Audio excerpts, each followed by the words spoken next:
오늘 말씀 같이 보겠습니다. 같이 보실 하나님 말씀은 누가복음 12장 13절에서 21절까지 말씀. 누가복음 12장 13절에서 21절까지 말씀입니다. 다 찾으신 줄 알고 한 절씩 교독하겠습니다.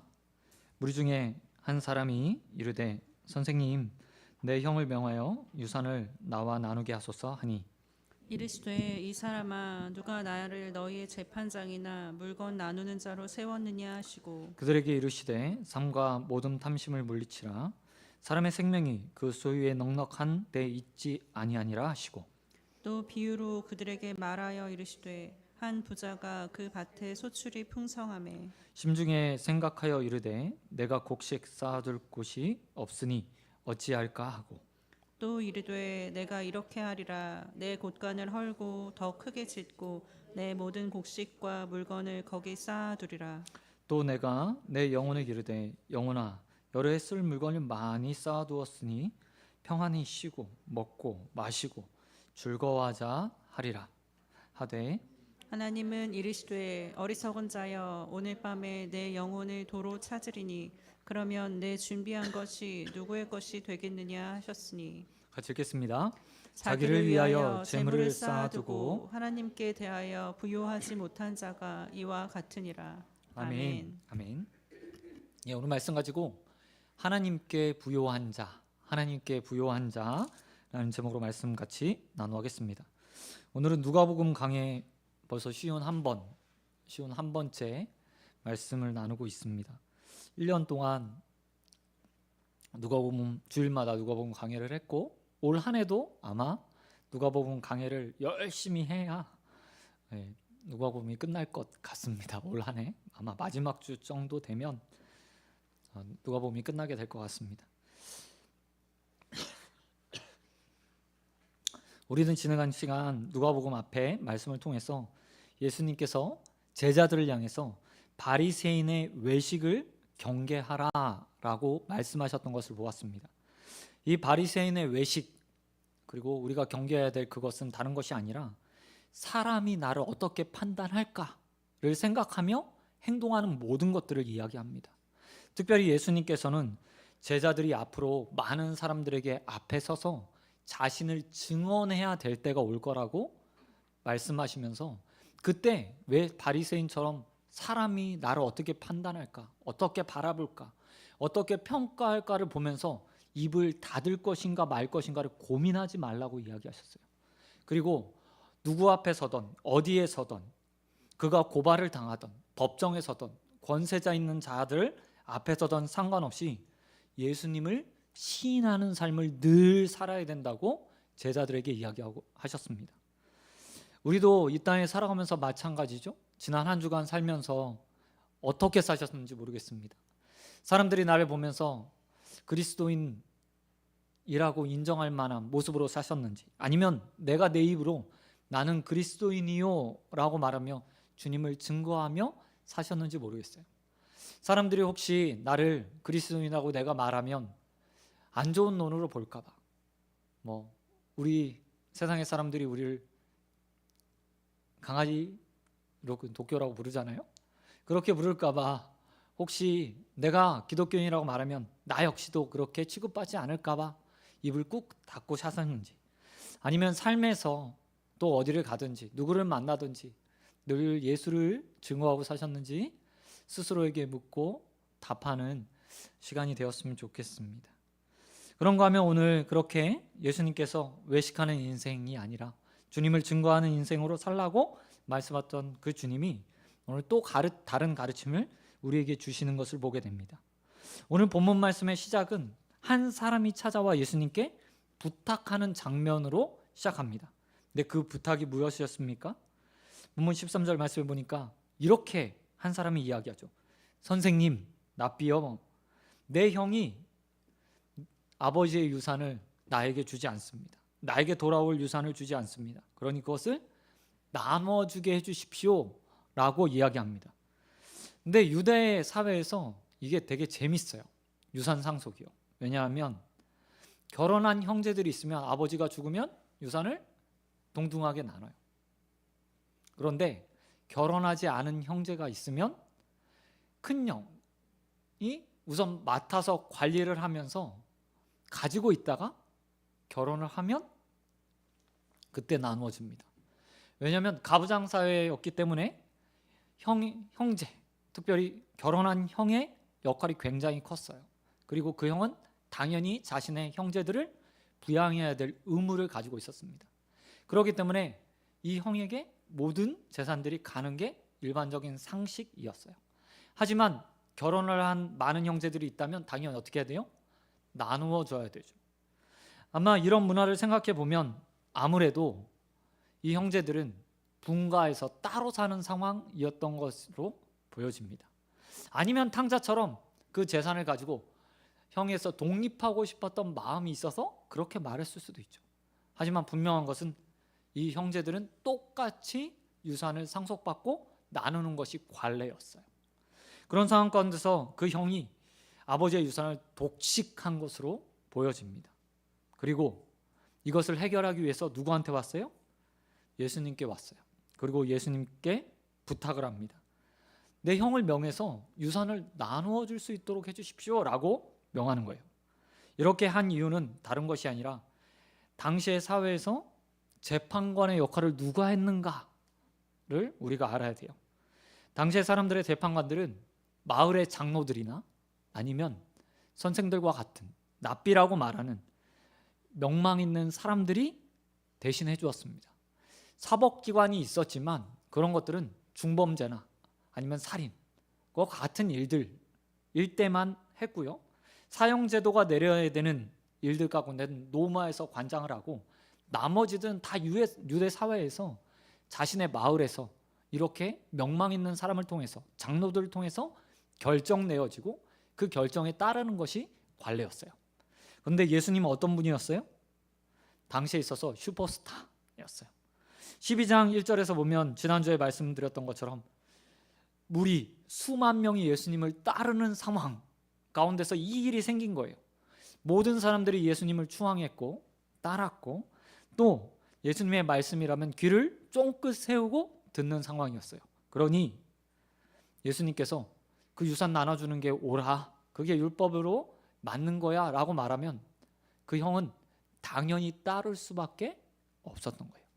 그래서 이 동생은 예수님께 나와서 유산을 나누어 달라고 이야기합니다. 그런데 예수님께서 14절에 뭐라고 이야기해요? 예수님께서 14절에 이렇게 말씀하십니다. 이 사람아, 누가 나를 너희의 재판장이나 물건 나누는 자로 세웠냐? 단칼에 예수님께서 뭐 하냐면 거절하신 거예요. 아니야, 나는 너희의 재판장이나 물건 나누는데 그거 판결해 주는 사람이 아니다 라고 말씀하세요. 근데 이 말씀이 이 안에 예수님이 얼마나 크신 분인가를 우리에게 알려주고 있어요. 우리는 이 말씀을 보면서 생각나는 말씀이 없죠?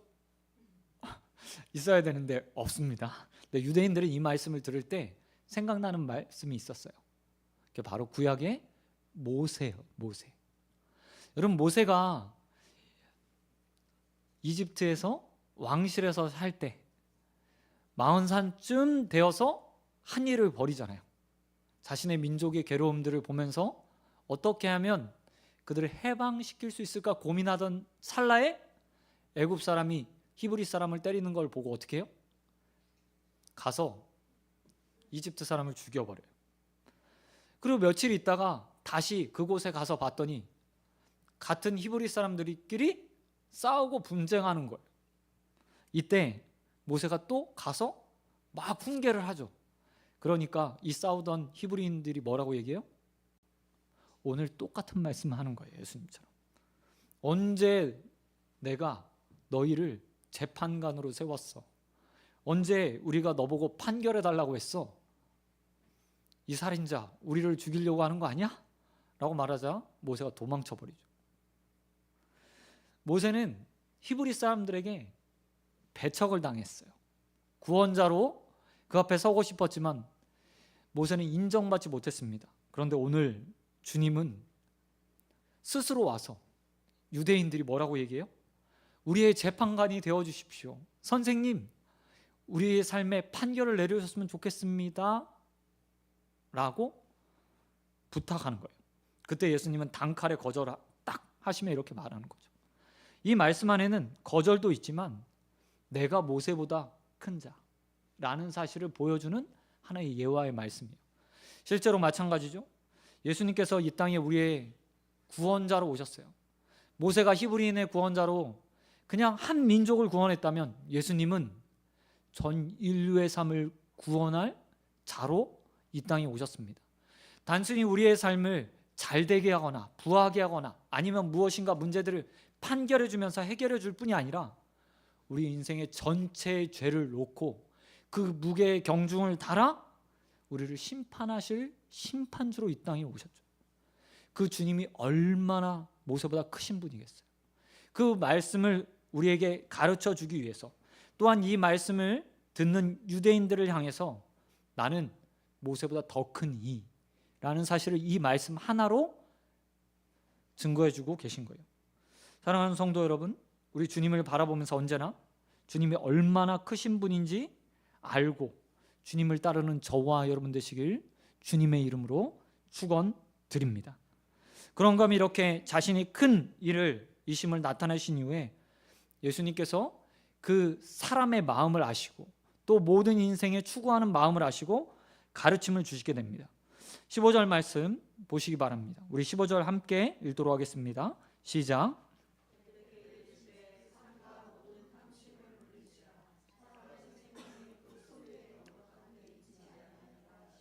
아멘. 예수님께서 오늘 보니까 바로 거절하신 다음에 가르침을 주세요. 그 가르침은 뭐냐면 너희 마음속에 있는 탐심을 다 제하여 버려야 한다라고 말씀하신 거예요. 지금 예수님께 한 사람이 나온 이유가 뭐예요? 재산의 문제 때문이죠. 다른 말로 이야기하면 내가 얼마나 더 가질 수 있는가, 아버지 것을 받아서 내가 얼마나 평안한 삶을 살 수 있는가, 어떻게 하면 이것을 빨리 얻어서 내가 그것들을 마음껏 쓸 수 있을까라고 말하는 마음속에 가지고 있는 그 부에 대한 갈망을 가지고 나온 거예요. 근데 주님은 그 갈망을 이렇게 정의 내리고 있습니다. 탐심이라고 정의 내리고 있어요. 그리고 그 탐심이 너희의 생명을 연장시킬 수 없다. 오늘 삶은 편하게 할 수 있지만 너의 생명을 연장시킬 수 없는 도구다라고 말씀하십니다. 그리고 나서 이것들을 풀어주시기 위해서 비유로 말씀을 이어가기 시작해요. 근데 그 비유에 이제 한 명의 부자가 등장하게 됩니다. 오늘 예수님께서 부자 한 명에 대해서 이야기해요. 근데 이 부자가 그 밭에서 소출을 풍성하게 얻었다고 이야기합니다. 우리말로 치면 풍년을 얻은 거죠. 해 농사를 잘 지어서 풍년을 얻게 된 거예요. 그리고 나서 그 마음 가운데 이걸 어떻게 써야 되지? 라고 생각하며 고민하는 내용들이 담겨 있어요. 여러분, 근데 누가복음에 보면 부자 이야기가 참 많이 있잖아요. 부자들이 계속해서 이야기돼요. 그리고 앞으로 우리가 또 다른 부자 이야기도 볼 거예요. 예수님께서 부자 이야기를 많이 누가복음에서 사용하신 이유는 이 누가복음을 받고 있는 자들이 바로 데오빌로와 같은 사람이었기 때문이에요. 누가복음 1장에 보면 누가가 편지 쓸 때 데오빌로 각하에게 내가 편지합니다라고 말하며 높은 관직에 있었던 부유했던 사람들에게 이 편지를 쓰고 있어요. 그들은 이미 부자였고 많은 것들을 가지고 있었고 풍성하게 누리던 사람들이었습니다. 그러니까 이 편지를 받는 사람들이 복음이 무엇인지 잘 이해하고 예수님의 말씀을 깨닫게 하기 위해서 누가는 부자에 대한 비유들의 말씀들을 더 많이 다른 복음보다 많이 기록해서 깨달을 수 있도록 만들었어요. 뿐만 아니라 현대 사람들에게도 이 말씀이 굉장히 중요해요. 왜냐하면 우리도 우리 마음 가운데 부자가 되고 싶은 마음들, 욕구들이 있기 때문이죠. 실제 지금은 부자는 아니지만 우리 갈망하잖아요. 넉넉하게 살았으면 좋겠다.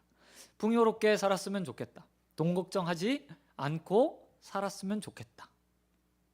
오늘 그런 마음을 가진 우리에게 오늘 주님께서 말씀해 주시는 거예요. 한 부자 보시기 바랍니다. 이 부자가 농사를 지었습니다.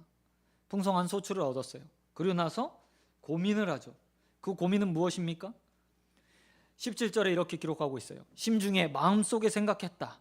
이르되 내가 곡식을 쌓아둘 곳이 없네? 이거 어떡하지? 라고 고민했다고 이야기하고 있습니다. 저도 제 삶에 이런 일이 있었으면 좋겠습니다. 아니신가요? 저만 이런 생각 하나요? 풍성하게 있어서 쌓아둘 곳이 있으면 얼마나 좋겠어요.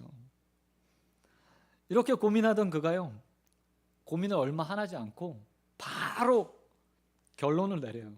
18절에 또 이렇게 말하죠. 또 이르되 내가 이렇게 하리라. 앞에서 바로 고민했어요. 어찌할까? 딱 시간이 지나서 고민 끝. 이렇게 하면 되겠네 라고 결론을 내립니다. 그리고 그가 어떤 결론을 내렸습니까? 내게 있는 곡간을 헐고 더 크게 지면 되겠구나 라고 생각하고 결론을 딱 내렸어요. 그리고 나서 부자가 스스로에게 19절 말씀을 합니다. 야, 이제 나 부자 됐으니, 풍성해졌으니 그 가운데 내 영혼아 편히 쉬고 먹고 마시고 즐거워하자 라고 말하면서 네 가지 동사를 통해서 내가 이제 정말 풍요롭게 됐어, 난 즐기면서 살 거야 라고 말하게 되었다는 거예요. 근데 저 이 모습을 보면서 좀 이상하다는 생각을 했어요. 왜냐하면 부자는 지금까지 왜 그렇게 살지 않았을까? 이제 와서 평안히 쉬고 먹고 마시고 즐거워하자라고 말하는 사람이 되었을까? 예수님께서 말하잖아요. 한 부자가 그 밭에 올해 소출이 엄청 많아졌다. 그리고 그는 고민했다. 이 이야기는 뭡니까? 오늘 본문에 등장하는 그가 처음부터 부자였다는 얘기예요. 처음부터 많은 것들을 가지고 있었어요. 한데 그 가운데 올해 더 풍성한 소출을 얻어서 더 많은 부자가 된 거예요. 이게 사람들의 마음이고 예수님께서 말씀하신 탐심이죠. 여러분, 많은 가진 사람들이 어떻게 더 많이 갔습니까? 그 마음에요, 갈급함이 있기 때문이에요. 잠언서의 말에 의하면, 솔로몬의 말에 의하면 우리 마음 가운데 누가 있어요? 거머리가 잔뜩 들었어요. 그래서 거머리가 늘 이야기하는 것처럼 다오 다오 다오 한다. 더 라고 말하며 우리 마음 가운데 부에 대한 갈망이 있다라고 말하는 거예요. 부자도 마찬가지예요. 남들이 보기에는 부자예요. 풍성해요. 나보다 더 나은 것 같다고 모든 사람들이 이야기해요. 모든 사람들이 우리 동네 부자 하면 그 사람을 떠올려요. 그런데 스스로는 부자가 아닌 거예요. 내가 내 영혼을 위해서 쉬고 먹고 마시고 즐거워할 날은 아직 멀었어 생각하며 살았던 거죠. 그런데 어느 날 대박이 터진 거예요. 내가 농사짓던 곳에서 이제 내가 생각했던 99% 찾던 그 목표치에 그보다 더 얻을 수 있는 풍년의 날이 돌아온 거예요. 그리고 이렇게 그가 생각한 겁니다. 이제 내가 편히 쉴 수 있을 것 같아. 내가 쉬고 먹고 마시고 즐거워하면서 내 인생을 다 그곳에 쓸 수 있을 것 같아 라고 생각했다는 겁니다. 그런데 이게 문제가 생겼어요. 어떤 문제죠?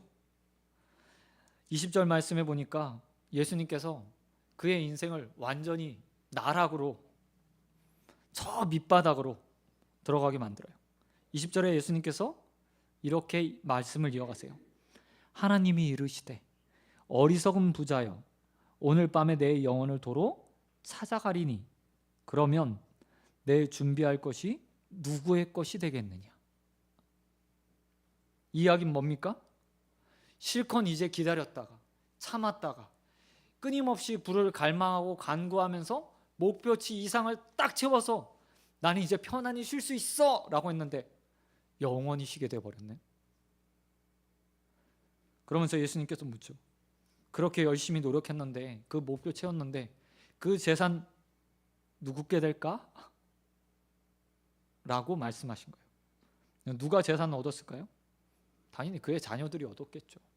아니면 제3자, 일가 친척이나 아내나 하나도 못 누려보고 다른 사람들이 다 쓰게 됐을 거예요. 그래서 예수님은 이 사람을 뭐라고 부르고 있냐면 20절에서 어리석은 부자. 열심히 탐심만 가지고 이 땅 가운데서 채우고 살다가 아무것도 써버리지 못한 어리석은 부자라고 말하고 있다는 겁니다. 어쩌면 이 이야기에 등장했던 형제들, 처음 예수님께 재판해 주세요 라고 말했던 그 형제들의 아버지가 이와 같은 부자였을 수도 있어요. 열심히 모아놨는데 죽어버린 거예요. 하나님 앞으로 간 거예요. 그리고 나서 그 형제들이 그 재산을 가지고 다툼하고 있는 거죠. 상속 분쟁 일어나고 있는 거예요.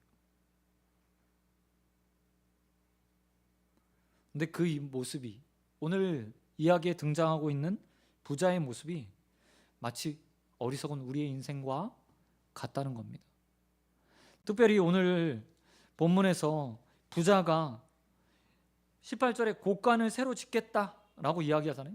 헐고 새로 지을게. 내 곡간을 헐고 더 크게 짓고 내 곡식과 물건을 거기다 쌓아둘 거야 라고 말하잖아요.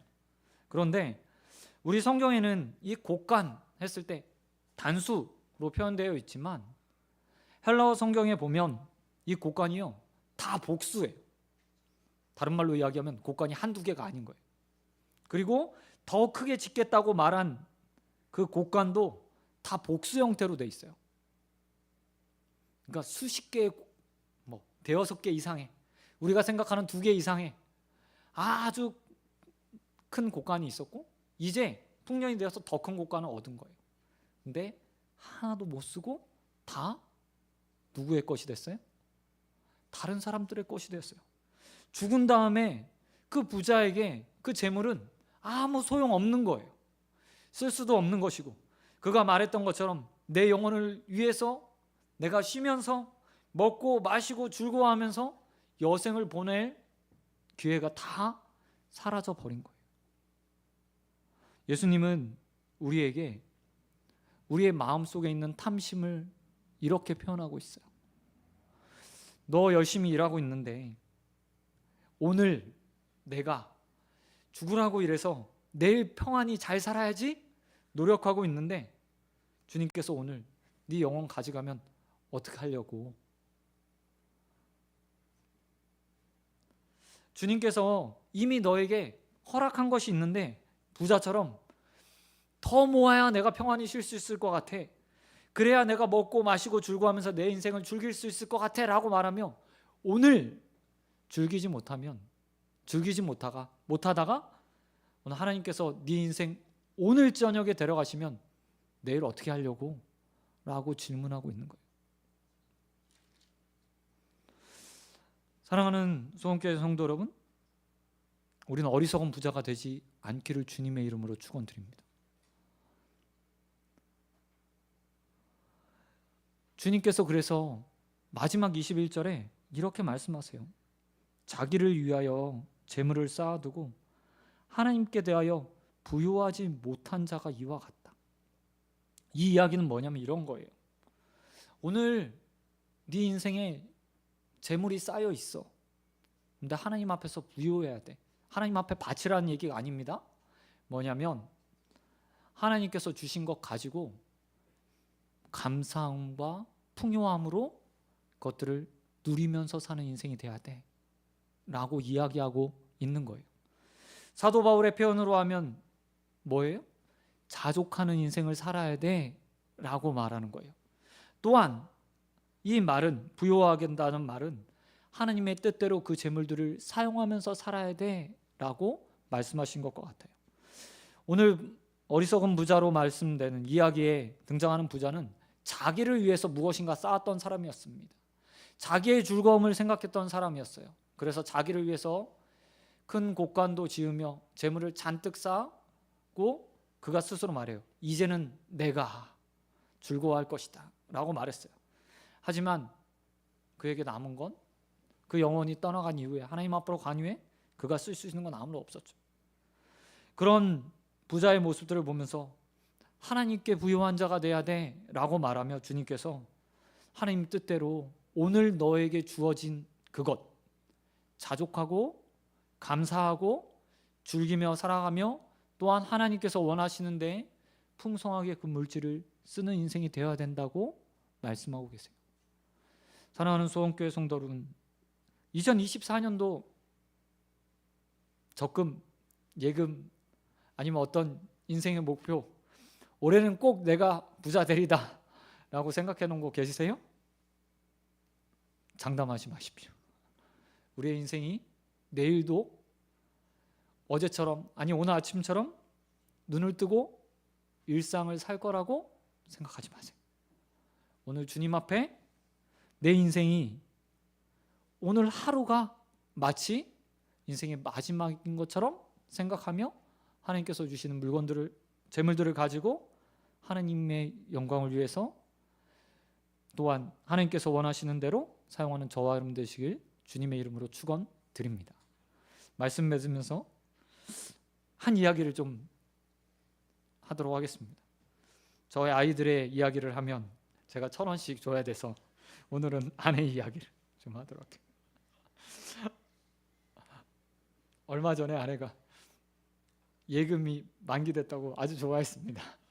금리가 좋았잖아요, 작년 한 해. 지금은 이제 금리가 떨어지고 있는데, 그래서 이거 예금 받으면 뭐 해야지 라고 생각했는지 그랬으면 좋겠는데 잘 모아요. 많이 뭐 제가 갖다 주는 건 없으니까 조금 열심히 잘 모으는 편입니다. 근데 이자 받아서 뭐 했을까요? 뒷자리를 맞춰서 또 예금을 넣습니다. 왜일까요?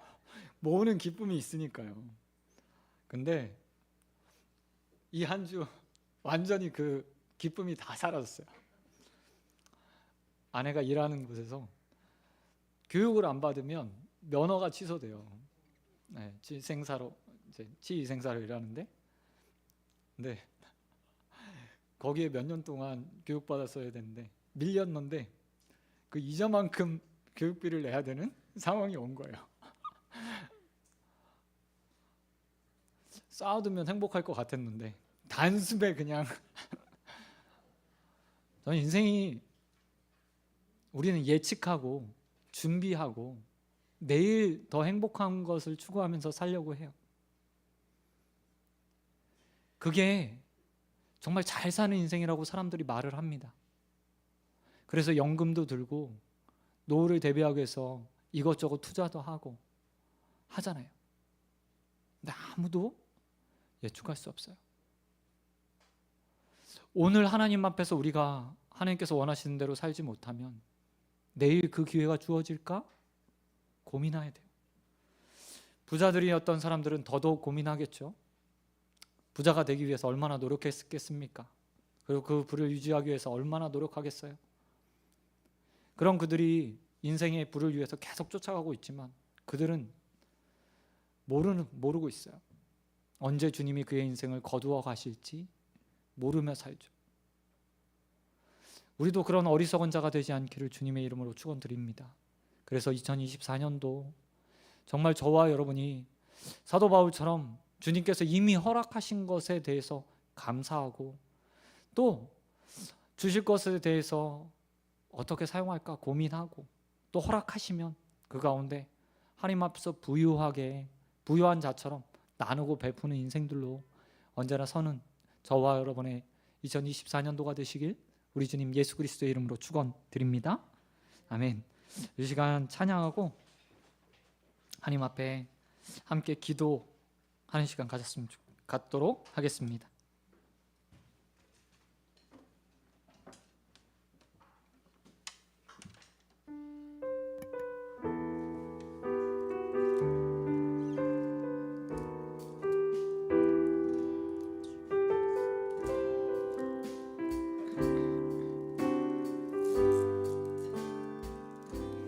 내 아버지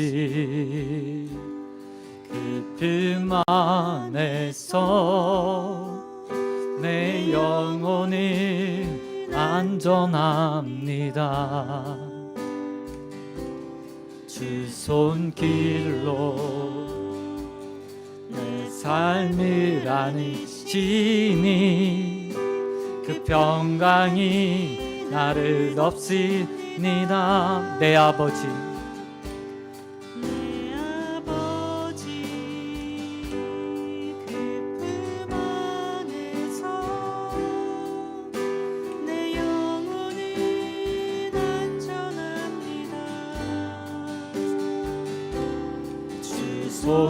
손길로 내 삶을 안으시니 그 평강이 나를 덮습니다. 나 비록 넘어지며 흔들리지만 주 내 안에 거하며 나를 붙드시니 내 생각을 주께로 돌리고 주시는 평강의 옷을 입습니다. 주 약속 안에서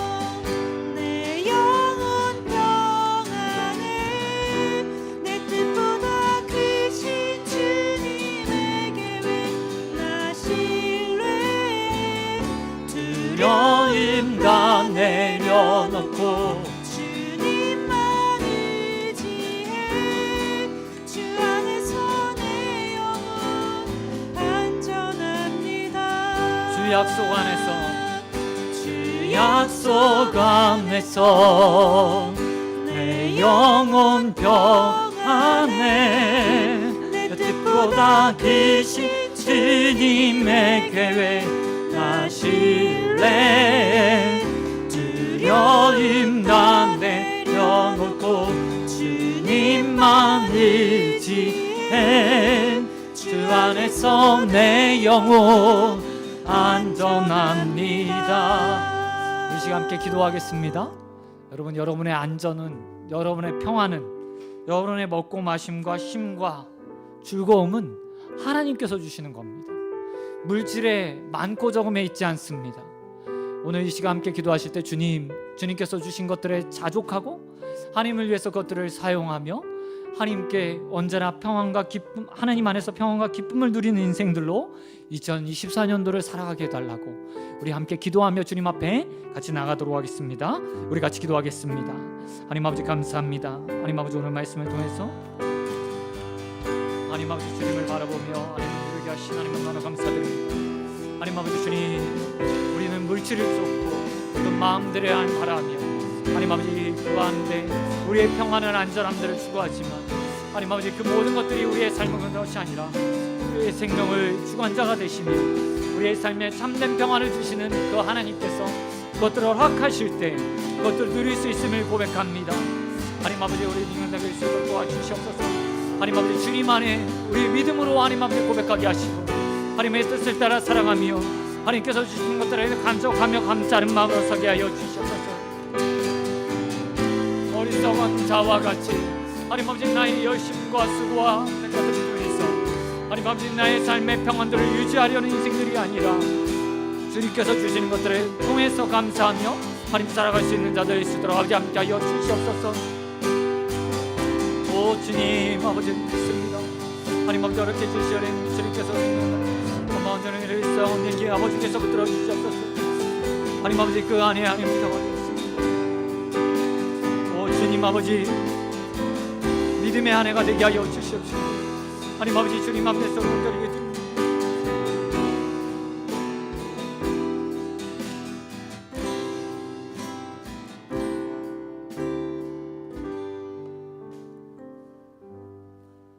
사랑과 은혜가 풍성하신 하나님 아버지 감사드립니다. 하나님 2024년도를 시작하며 주님의 말씀 가운데 우리의 쉼이, 먹고 마심이, 즐거워함이 여호와 하나님 앞에 있음을 하나님 알게 하신 하나님 너무나 감사드립니다. 하나님 우리의 재물의 많고 적음에 우리의 평안이, 쉬고 먹고 마심이, 즐거움이 있지 않으니 오직 하나님께 주시는 모든 것들에 자족하는 인생도 서게 하여 주시옵시고 풍성하게 채우실 하나님을 기대하며 올 한 해 주님 안에서 참된 평안들을 누리는 우리 소원교회 성도들 되어질 수 있도록 은혜 베풀어 주시옵소서. 하나님 또 믿음으로 이 한 해를 주님 앞에 맡겨드리며 첫 주일을 시작합니다. 마치는 그때까지 주님 앞에서 온전하게 믿음으로 서는 인생들 되게 하여 주시옵시고 주님이 주시는 모든 것들 안에서 주님 안에서 자족하는 인생들로 서갈 수 있도록 은혜 베풀어 주시옵소서.